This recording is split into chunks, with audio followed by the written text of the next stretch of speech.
Arkadaşlar merhaba. Gördünüz mü bilmiyorum. Polisler CHP binasına girdi ya. Orada bir tane milletvekili adını şimdi hatırlayamadım. Ağlıyordu adam ya. Ya işte o gerçek CHP'li. O işte o dert edinen insan yani. O Kemal Kılıçdaroğlu falan değil.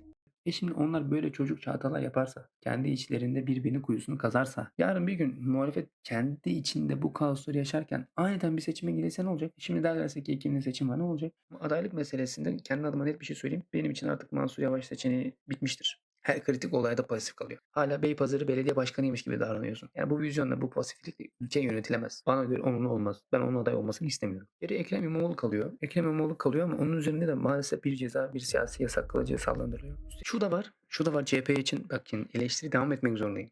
Bakın kaç partiye girdiler bu şekilde. Kaç yer kapatıldı belki. Neredeydiniz o zaman? Yahu arkadaşlar farkında mısınız? Ya çok üzücü bir tabloydu gördünüz mü bilmiyorum. Polisler CHP binasına girdi ya. Ya onu nasıl içine sindi mi acaba çok merak ediyorum ben ya. Acaba içine sinmiş midir gerçekten? Ya düşünsenize polisler ana muhalefetin binasına giriyor. Ya polisle mi girmek zorundaydı? Buna nasıl izin verdiniz ya siz? Nasıl izin verdiniz buna? Olmaz olmaz denilen şeyler oluyor onu demek istiyorum. Bakın yani bu tablo çok kötü bir tablo. Ben oralarda üyeliğim falan yok ama ben o insanların yerine kendimi koyuyorum. Çok kötü bir şey ya. Çok çok kötü bir şey yani. Daha kötüsü olmasın inşallah. Çok acı bir görüntüydü ya. Bu da son gelişmelerdendi. CHP'nin binasına polisler girdi. CHP'nin binası talan edildi. Yani bu normal bir şey mi ya? Az buz oyu da almıyor ki yani CHP'de yani bu hak mı yani gerçekten? Bu reva mı yani bu seçmenin? Peki çözüm ne? Çözümsüz değiliz.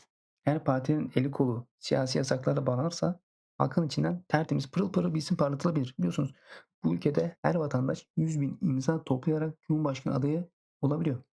Toplanır o 100.000 imza. O bağımsız isim Cumhurbaşkanı seçilir. Böylece hem mecliste çoğunluk sağlanır hem de Cumhurbaşkanlığı kazanır. Çünkü bu sistemde asıl güç biliyorsunuz ki yürütmeyi yani Cumhurbaşkanı olmaktan geçiyor. Yani türlü türlü çözüm vardır. Bu benim aklıma gelenler sadece. Muhalefetin hakkının acilen pratik ve köklü çözümler gelmek zorunda. CHP'ye net bir yön vermesi, gerekirse hemen kurultayın toplandırılıp taşların yerine oturtulması gerekiyor. Toplumun bütünleyici, kucaklayıcı yepyeni bir isim çıkarmak lazım. O isme de fire vermeden oy verdireceksin abi. Kemal Kılıçdaroğlu aday olmayacak. Ekrem İmamoğlu da aday olmayacak. Hele Mansur Yavaş hiç olmayacak. Hani Özgür Özel belki de diğerleri hiç olmayacak. Ya bir isim bulmak lazım yani. Başka yapılacak bir şey varsa inanın ben en çok onu yapmak isterim bu arada. Çünkü CHP'ye de oy vermek istemiyorum ama başka nasıl yapılabilir? Bunu muhalefetin düşünmesi lazım. Önümüzde hem meclis çoğunluğunu hem de cumhurbaşkanlığını kaybetme riski var. Bu tehlike kapıda. Tepedekiler artık bu krizi doğru analiz etsinler. Kriz varsa çözüm de var abi. Bu ülke çözümsüz değil, çaresiz değil. Yeter ki o vizyonel çözümleri uygulayacak cesaretiniz olsun. Bu doğru adımlarla hak ettiğimiz o yalın başarıya ulaşalım. Ben inanıyorum umarım ileride her şey çok daha güzel olacak. Sadece biraz sabretmek lazım. Bu süreçte sevgiyi, umudu elden asla bırakmamak ve ne olursa olsun morali bozmamak gerekiyor. Bir şekilde inatla ve her şeye rağmen yola devam edeceğiz. Kendinize çok iyi bakın. Sonraki videoda görüşmek üzere.